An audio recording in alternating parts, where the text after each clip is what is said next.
5 sekawan, di Pulau Harta. 10. Tawaran yang mengejutkan. Keesokan harinya surat kabar penuh dengan berita-berita tentang kapal tua itu, yang terangkat dari dasar laut secara luar biasa. Para wartawan berhasil mengorek cerita dari paman, tentang kapal yang karam dan tentang batang-batang emas yang hilang. Beberapa dari wartawan itu bahkan berhasil pergi ke Pulau Kirin dan membuat foto-foto puri tua di sana. George sangat marah karenanya. Itu puriku, amuknya terhadap Bibi Fanny, dan Pulau Kirin kepunyaanku. Ibu bilang, aku boleh memilikinya. Ibu sudah bilang dulu, aku juga tahu, George, anakku yang manis, kata ibunya. Tetapi kau tak boleh marah-marah seperti itu. Pulau itu takkan rusak karena didatangi orang, dan puri juga takkan apa-apa jika dipotret. Tapi aku tak mengizinkan, ujar George dengan wajah cemberut. Aku yang memilikinya, dan kapal tua itu kepunyaanku. Ibu sendiri yang mengatakannya. Dulu kan aku tak tahu bahwa kapal itu akan terangkat ke atas, ujar Bibi Fanny. Pakailah otakmu, George. Apalah salahnya, jika orang-orang berdatangan untuk melihatnya. Kau toh tak bisa menghalang-halangi mereka. Memang betul, tetapi kenyataan itu tak mengurangi kemarahan George. Anak-anak heran sekali, karena sangat besar minat yang ditimbulkan oleh bangkai kapal yang terangkat oleh angin ribut itu. Dan karenanya, Puri Kirin juga menjadi perhatian orang banyak. Para pelancong dari berbagai tempat berduyun-duyun datang untuk melihatnya. Para nelayan berhasil menemukan teluk kecil yang tersembunyi, dan mendaratkan para pelancong di situ. George menangis karena marah. Julian berusaha membujuk. Dengarlah, George. Belum ada orang yang mengetahui rahasia kita. Kita menunggu dulu sampai kegemparan sudah mereda. Lalu kita ke Puri Kirin dan menemukan emas yang hilang. Asal jangan ada orang yang mendahului, kata George sambil menyeka air mata. Ia jengkel pada dirinya sendiri karena menangis. Tetapi sekali itu ia tak dapat menahan air matanya lagi. Bagaimana mereka bisa menemukannya? Kata Julian. Selama ini belum ada orang yang melihat isi peti kita.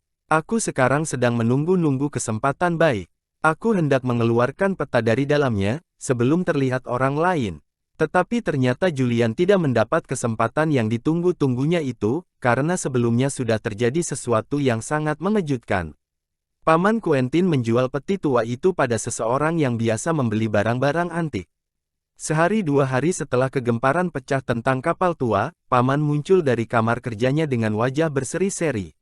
Aku baru saja mujur, katanya pada istrinya.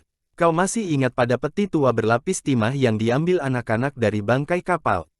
Nah, orang yang datang tadi adalah seorang pengumpul benda-benda aneh serupa itu.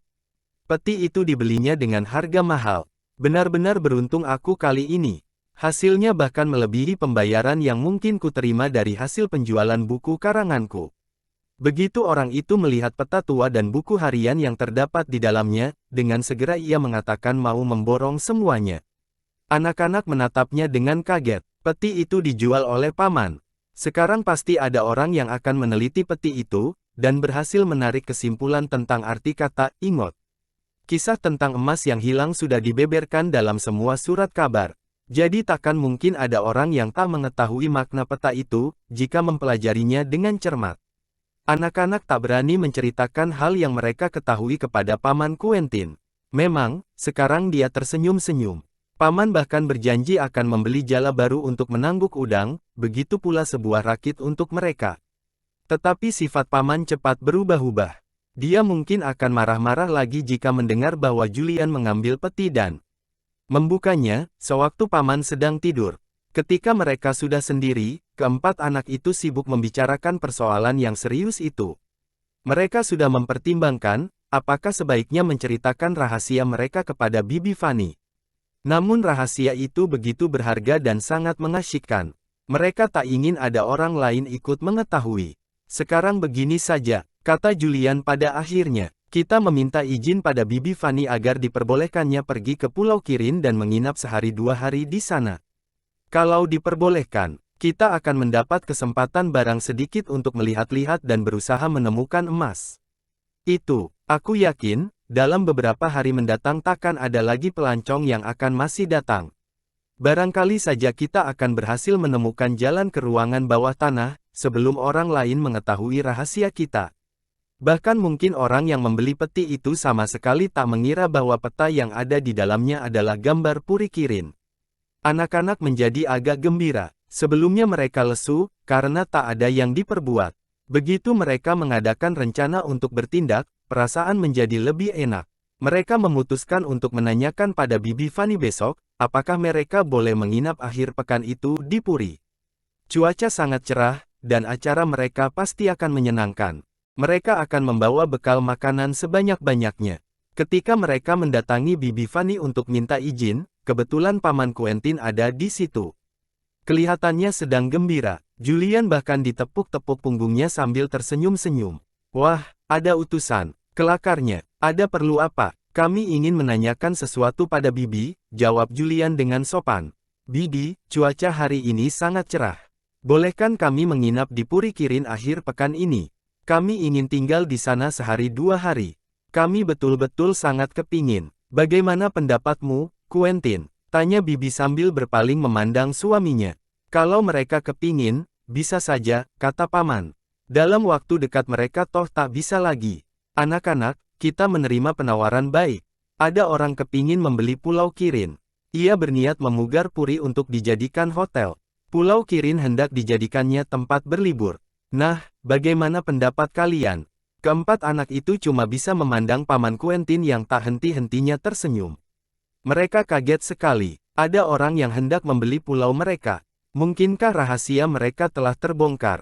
Mungkinkah orang itu mau membeli Puri karena telah melihat peta, dan tahu bahwa di situ tersembunyi emas sejumlah besar? Napas George tersentak. Matanya menyala-nyala. Ibu, serunya marah. Kalian tak bisa menjual pulauku. Kalian tak bisa menjual pulauku. Aku tak mau mengizinkannya. Kening Paman berkerut. Janganlah setolol itu, Georgina, katanya. Pulau itu bukan benar-benar milikmu. Kau sendiri juga mengetahuinya. Ibumu yang memilikinya. Dan dengan sendirinya ibu ingin menjualnya, kalau bisa. Kita sangat membutuhkan uang. Kalau pulau sudah terjual, bermacam-macam benda yang bagus-bagus akan bisa kau punyai. Aku tak kepingin barang-barang bagus. Jerit George yang malang. Pulauku dan puriku merupakan milikku yang paling bagus. Ibu kan tahu sendiri, ibu pernah bilang bahwa aku boleh memilikinya. Ibu kan tahu, aku percaya pada kata ibu waktu itu. George sayang, memang maksud ibu waktu itu kau boleh memilikinya sebagai tempat bermain-main, ketika kusangka keduanya sama sekali tak ada harganya, ujar Bibi dengan bingung. Tetapi keadaannya sekarang sudah lain. Ayahmu mendapat penawaran harga yang sangat baik. Jauh lebih baik dari perhitungan kita. Jadi kita akan rugi jika tawaran itu sampai ditolak. Jadi pulau hanya ibu berikan padaku ketika menyangka tak ada harganya sama sekali, ujar George. Mukanya pucat karena marah. Tetapi begitu ternyata berharga, lantas diambil kembali. Itu kan jahat. Menurut pendapatku, tindakan begitu tidak layak. Cukup, Georgina, kata ayahnya dengan marah. Ibumu mengikuti nasihatku. Kau masih anak kecil. Ibumu dulu tidak sungguh-sungguh memberikannya padamu. Ia cuma ingin menyenangkan hatimu saja.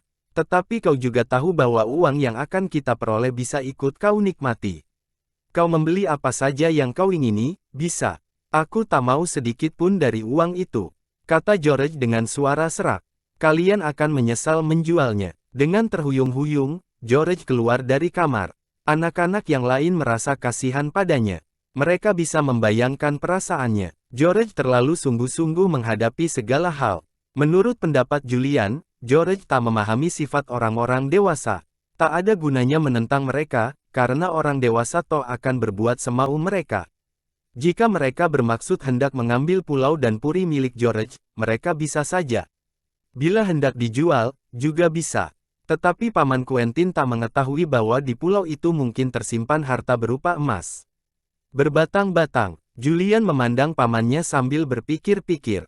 Apakah sebaiknya Paman diberitahukan? Tetapi akhirnya ia memutuskan untuk tidak melakukannya.